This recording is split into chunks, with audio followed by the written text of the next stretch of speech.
Hello, my beautiful friends. Welcome to another episode of the Joy at Home podcast. You picked a great episode to tune into today because today we're going to be talking about how to find the joy even when you don't feel joyful. In fact, I'm going to be sharing my number one tip with you for how to find the joy when you don't feel joyful. So, let me catch you up to date here. There's been kind of a whirlwind of events going on in my world. It's like the eternal winter over here in Iowa. It has been snowing and blowing and freezing and snowing some more. Crazy weather that we've been having. And to top that all off, all three of my kiddos got sick. And I mean, really sick. We're talking croupy coughs, double ear infections, all the things. It has just been day after day after day of essential oils and prayers and some medicine. We've made several trips to the doctor, which is just not our most favorite thing to do. We kind of have the mentality over here, if you can allow your body to beat the sickness on its own, to let it go ahead and take care of that. But it got so bad that we did have to go to the doctor multiple times. And it's just been like what I call a sick house over here. And I just had been feeling really, really weary. And to top it all off, my husband actually ditched his truck on the way to get medicine for my youngest at one point a few days ago. And then we actually ditched our family vehicle going down the hill of our driveway. So it's just been a little crazy. The weather, the sickness. After all of that was kind of going on, in the midst of all of that, that has been going on, last Sunday morning, we woke up at 6:45 a.m. and my youngest came into our bedroom and said, "Mama, I went to use the restroom and I went to wash my hands and there's no water coming out of the sink." And so my husband sprang out of bed to figure out that our pipes had frozen. We were without water all day long. There was a blizzard happening that day. It was the 40 below zero wind chill that day. It was snowing, it was blowing. All the roads were drifted shut. Our gravel road, no one could get in or out. And so we were on the phone, emergency phone call with the water company. We're on the phone with the county, making emergency phone calls every which way. My dad is out in his tractor trying to get the roads open to get the water company here to help my husband take care of and fix our frozen pipes. And my dad's tractor actually gelled up. It was so cold. It was just like totally chaotic. And I found myself just kind of in the midst of all of this feeling frustrated and feeling angry. In fact, we were bringing in buckets of snow on the day that the pipes froze. My kids and I, my sick kids and I, were bringing in buckets of snow. And thankfully, our electricity did still work. So we were boiling down buckets of snow. We were dumping it into these pots and pans on the stovetop and boiling the snow down just to make enough water to put in the back of the toilets to be able to flush the toilets for that day. And so I found myself a couple hours into this process of melting snow to make water. And I found myself standing over the stove, just angry, feeling angry, feeling frustrated, not wanting to feel that way, but truly just feeling so deeply angry about the whole thing. And it kind of surprised myself because that's a place I don't typically allow myself really to get to that point, but I was feeling very, very angry. And my daughter, Chloe, came in, and bless her heart, she has so much of my personality and her dad's personality in her. And she was all like, "Mom, look on the bright side. We have electricity. We have a roof over our heads." And I just, I felt so frustrated in that moment. I was laughing at myself because had the shoe been on the other foot, and it has been, she's had situations in her life before, and I'm like, but look at the bright side. And, I stopped and I looked her in the eye and I said, "Chloe, today it just stinks." You don't have to say anything else other than, can you just agree with me that this moment stinks? Like, I just need someone to validate that the multiple crazy situations that we're in right now, that it stinks. Like, throw toxic positivity out the window, throw the bright side out the window. And can you just agree with me today that this stinks and let that be valid and validate me? And she's like, yes, mom. And she's like, I totally understand that, because when it's the other way around, and she reminded me, she's like, mom, sometimes when I'm walking through hard things, I just need you to sit and listen and be on my side and agree with me. Yes, this stinks. And we can look for the bright side just a little bit later, but just validate that the moment is hard, that it stinks, and that it's okay. And so that moment passed, but again, I was fighting, anger and frustration and tears, and there was actually friction mounting between my husband and I on top of all of this, because bless his heart, we have very, very different personalities. I am absolutely the plan ahead personality, the fill the car with gas when it hits a quarter tank so that we don't get stranded personality, the plan ahead on groceries before the storm hits personality. And he is total opposite, fly by the seat of his pants. You don't fill the car with gas until the gas light is on, which really drives me crazy.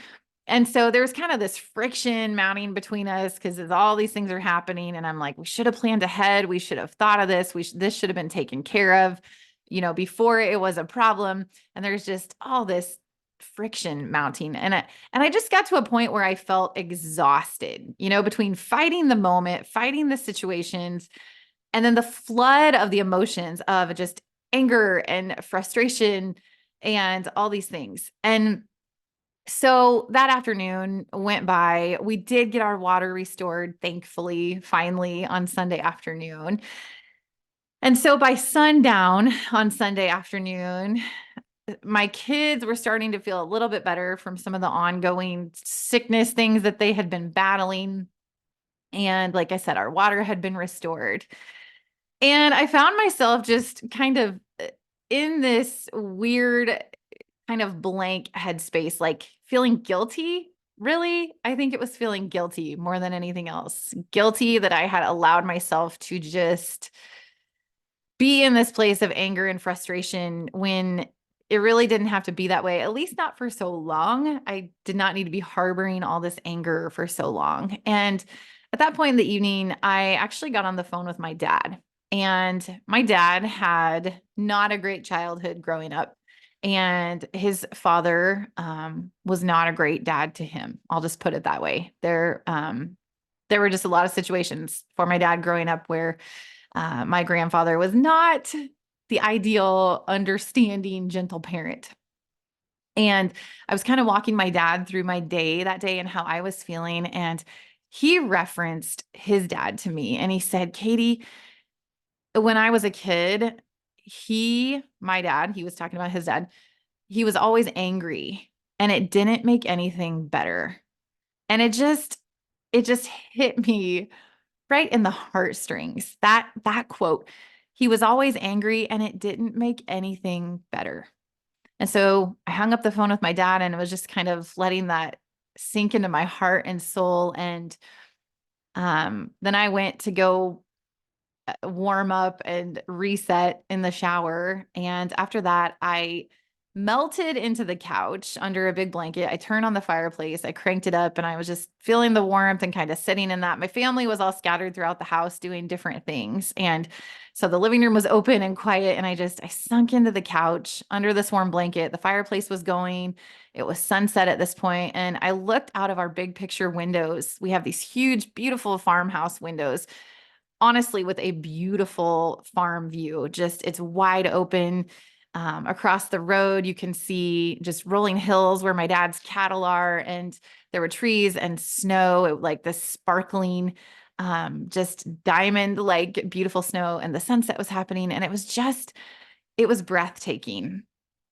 And again, it was all, picture framed by these beautiful farmhouse windows that were edged with bits of snow and frost and just sparkling snow everywhere. And it was so beautiful. And God spoke to my heart in that moment. And he said, Katie, you tell others to find the joy. And he said, don't forget to do it in your own life for your own family. And God spoke to me, there is joy find the joy. And so I thought back over the past few days and the things that we had been going through and the tough moments. And I realized that there had been some great moments sprinkled in the midst of the tough moments. And there had been some lessons sprinkled in the midst of those tough moments. And I got thinking about how my family was safe and warm and at least somewhat healthy, or on the path to being healthy again. And I got thinking about how my kids actually thought this whole ordeal was fun. Our electricity had flickered off and on a few times. The water going out, which annoyed me, but my kids thought it was fun to bring in the snow and to melt down the snow. We we actually have been reading through Laura Ingalls' Little House on the Prairie, a whole series of books this year. And so we were talking about what it was like to be a pioneer and just learning and experiencing that as we brought in the snow to boil the snow. And they were thinking that it was so fun. And the kids had been out sledding with their dad over the past few days, and they thought that was so fun. And it was so cold that we brought our golden retriever. I allowed her to come into the basement. And so they'd been snuggling with her in the basement, and we'd done a family ping pong tournament in the basement, and we'd had time to play games together. And they thought it was fun. And so I thought back over all those moments and the way that my kids had viewed those moments. And best of all, I realized that God had provided a teachable moment for my heart to stop being angry, to stop being frustrated, to stop looking at what was lacking and to find the joy and to create the joy. And I realized that when we feel like finding the joy the least, that's actually when we need to look for it and create it the most. And so the number one tip that I want to share with you today for how to find the joy when you just don't feel joyful, it's this. It's very simple. Be the joy. Be the joy. Look for and find the joy. Create the joy. Be the joy. It's so interesting because most often, if not always, you will find what you are looking for. And so if you'll slow down and you'll look for the joy in the situation, look for the joy in your life, you'll find it and you can create it because you can actually be the joy. You don't have to keep being angry. You can stop right now. You can stop in this moment and you can choose to be the joy. Maybe that looks like praying or soaking in worship music or scripture or seeking wise counsel from godly friends. But there's a way. There's a way to find the joy. There's a way to create and to be the joy. Even when you don't feel joyful, you still can act in a way that's joyful. You still can look for joy, and I promise you that you'll find it. And so I wanted to share that with your heart today. Doesn't God have a way of showing up and helping us find the joy when we least expect it? That's just how he works. The Bible says that God has turned my mourning into dancing and that he's covered me with joy. Friend, I want to remind you that God is always speaking to our hearts, and oftentimes he speaks through us to speak to us. And that's exactly what he did for me in this moment. That's what he does for me through this very, very podcast. And before I let you go today, I want to let you know about one other thing, one other time, one other situation where yet again, God spoke through me to speak to me.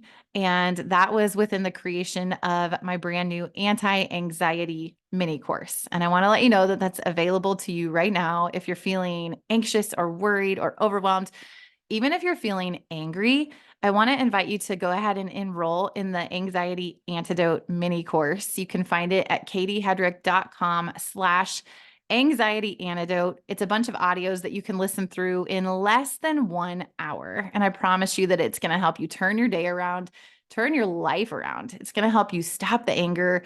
It's going to help you stop the anxiety, the overwhelm, the frustration. And it's going to help you look for and find and create and be the joy. So I want to invite you to go take a look at that. Again, you can find it at katiehedrick.com/anxiety antidote. And I'll also link it up in the show notes.